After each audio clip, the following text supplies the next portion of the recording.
Angled rear and front fillers are integral parts for completing a corner in an outdoor kitchen. In an L-shaped kitchen with an under-counter appliance in a corner, a box column, angled front filler, and a support column with the corresponding panel system must be included. This configuration offers the required countertop support and creates an attachment point to the ORS. Begin by partially inserting 3 screws into the box column, or OBX, towards the back on the side facing the support column, which is one of the components included in the angled rear filler, or OAR.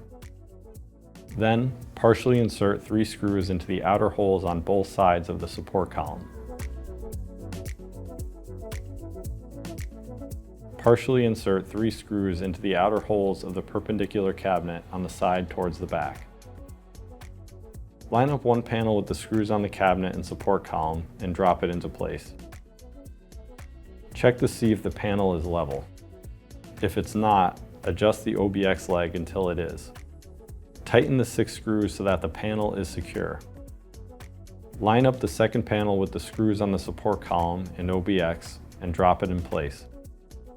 Again, check to see if the panel is level and make necessary adjustments to the OBX leg until it is.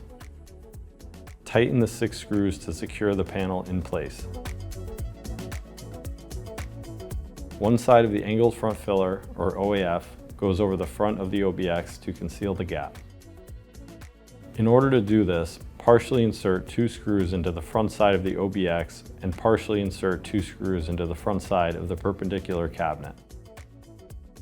Line up the OAF with the screws you just inserted and drop it in place. Then, tighten the 4 screws. The installed angled rear and front fillers now create a 90 or 45 degree corner that contributes to a cohesive design.